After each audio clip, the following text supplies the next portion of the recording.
Madame la présidente, monsieur le ministre, monsieur le président de la commission des finances, monsieur le rapporteur général, mes chers collègues, le 23 juin, la Commission européenne a officiellement validé le plan français de relance et de résilience.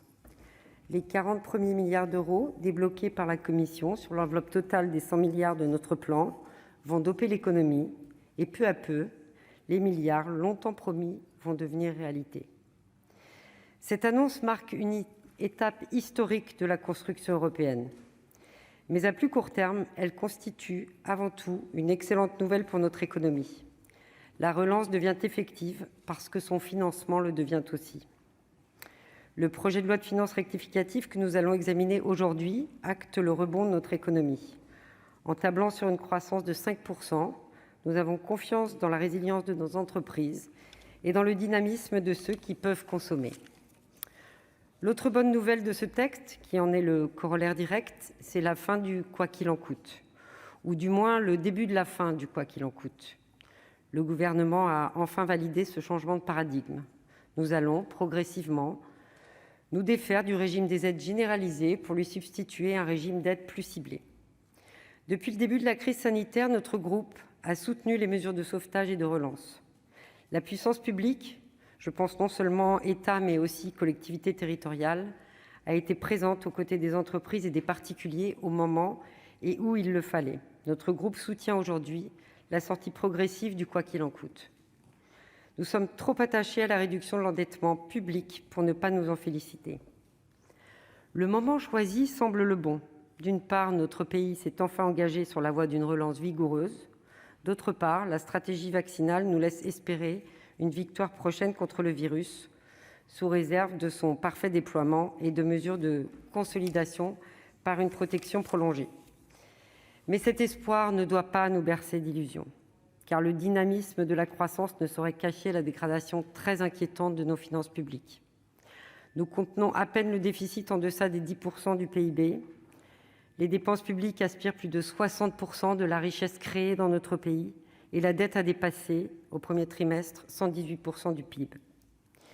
Il faut encore rappeler ces chiffres car ils conditionnent notre action. En matière de politique économique, nos décisions doivent permettre à la fois de réinjecter un maximum de liquidités dans l'économie pour stimuler la demande, mais aussi de limiter l'impact du soutien sur nos finances publiques.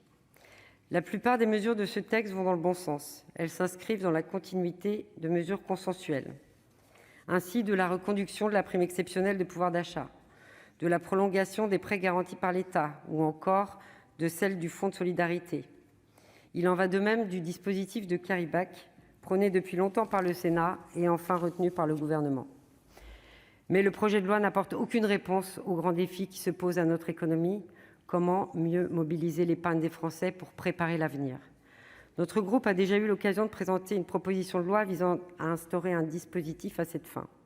Le gouvernement n'a pas jugé cette mesure opportune. Nous ne remettrons pas l'ouvrage sur le métier car le débat a déjà eu lieu dans cet hémicycle. Pourtant, les conditions qui nous ont conduits à porter une telle mesure, elles, n'ont pas évolué. D'une part, la situation de nos finances publiques demeure excessivement dégradée. D'autre part, l'épargne des Français n'a jamais été aussi importante. Or, puisque nous devons, dans un même élan, sortir de la crise et investir pour préparer l'avenir, et ce, sans dégrader davantage nos finances publiques, mobiliser l'épargne au service de l'économie demeure, selon nous, une priorité. Nous ferons des propositions dans ce sens, notamment pour renforcer la santé financière de nos petites entreprises et de nos associations. Non, la relance ne passera pas uniquement par un rebond spectaculaire de la consommation. Il ne s'agit pas, bien sûr, de bouder le retour à la vie normale, mais seulement d'être lucide sur les opportunités que nous devons saisir pour que la France tienne son rang. Il faudra tout à la fois engager une ambitieuse réduction des dépenses publiques, investir dans les infrastructures, dans l'innovation technologique et la transition écologique, et soutenir le tissu économique et social dans nos territoires. C'est cette équation que nous devons résoudre si nous voulons que la France soit en mesure de relever les défis de son temps. Ce projet de loi de finances rectificative constitue une bonne première étape en ce sens. La Commission a d'ores et déjà fait des propositions très intéressantes pour améliorer les dispositions de ce texte et surtout mieux territorialiser la relance. Nous les soutiendrons dans leur grande majorité. Je vous remercie. Merci, chers collègues. J'appelle à présent Madame Sophie